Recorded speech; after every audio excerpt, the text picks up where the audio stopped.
Padre Pio Prayer Group, Lipa City. Please like and subscribe. Amen!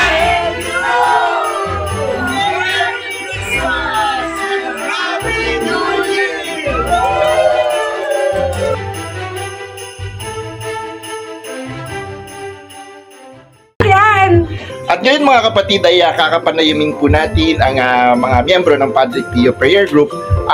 Tatanungin po natin kung ano yung naging significant experience nila sa pagiging miyembro ng Padre Pio Prayer Group at kung paano sila natutulungan ng samahang ito sa pag-unlad ng kanilang pananampalataya. At ngayon, syempre, ang una nating tatanungin ang kanilang pinaka-chairperson na walang iba kung hindi si Tita Amor. Sa akin po, sa aking sarili, napakalaking bagay po na kasama dito sa Padre Pio Prayer Group sapagkat lumakas po ang aking pananampalataya hindi lamang po sa spiritual kundi para na din sa mga gawaing kawang gawa. Yun po yung aming kasi mga gawain at nais namin po namin kayong ibitahan na makasama po namin lahat.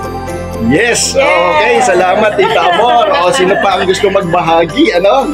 Parang mga nagtatago na sila. Okay, Tita Julie. Una sa lahat, nagpapasalamat ako kay Father Pio na he chose me na makasama sa grupong ito wherein before na aking makasama, marami akong pinagdaraanan, malungkot ang buhay. Pero simula nang makasama ako ng Padre Pio Prayer Group, nagkaroon ako ng bagong buhay wherein almost every day maligaya, looking forward na makasama ang grupo, looking forward tuwing Monday na kami pupunta sa mga bahay-bahay. At sobrang pagpapala pinagkaloob sa amin ni Father Pio dahil marami sa aming mga pinupuntahan ay talagang natutouch din ni Father Pio. May kanya-kanya silang experience na ipinahahayag na kung saan ito ay lalong nagpapalakas ng aking pananampalataya na kayo po ay malugod namin inaanyayahan. Kontakin nyo lang po si Amor, anybody sa aming grupo. Meron po kaming PPPG account na ang lahat po ay inaanyayahan. Dali na kayo po kayo. At katulad namin, damahin po natin ang pag-ibig ni Father Pio. Salamat po! Amen! Okay, so maraming salamat. Hindi yata prepared si Tita Julie. Meron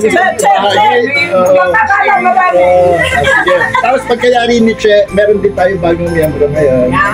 Siguro tatanungin natin yung ating bagong miyembro. Kasi ngayon lang siya, no?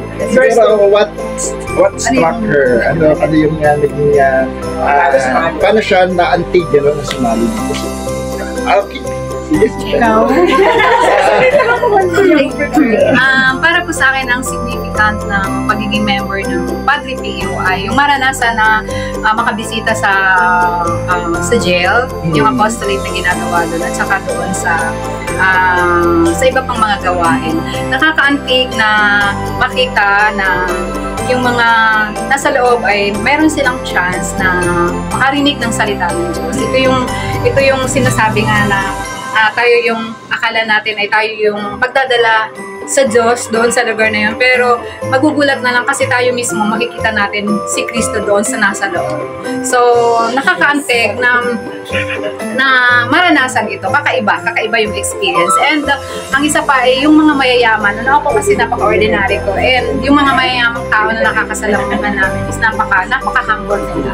At yung kung paano, especially ang aming chairman, na lahat ng bagay na kailangan ng aming grupo ay pinoprovide nila na hindi namin ito makikita sa ibang samahan.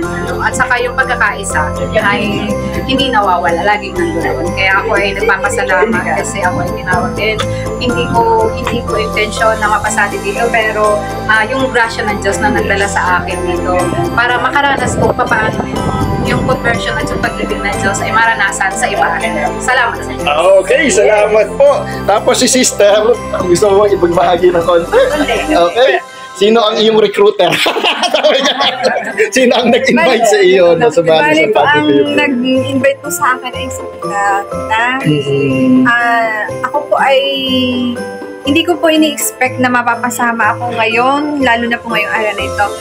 Pero ang masasabi ko lang po, pagpasok ko pa lang po at pagkakita ko po sa grupo, sobra po ako na-overwhelmed at inaasahan ko po na akala ko po ako'y malulungkot or ma-out of place. Sobra po masasaya at mababait po silang lahat. Ang akin lang pong inilakas na loob na sumali ay dahil nakikita ko rin po kay tita na kung paano po siya mag-treat ng kahit hindi pa niyo masyadong kilala. Sobrang bait. Pero kahit po ako'y may pinagdadaanan, alam ko pong magiging masaya ko sa grupo na ito. Yes! Amen! Okay. So, yan po ang ating panayam ngayong umagang ito. At sila po ay iilan lamang sa mga anak ni Padre Pio na bumubuo ng Padre Pio Prayer Group. At muli, magkita-kita po tayo dito lang sa Ang Biyahe ni Bro!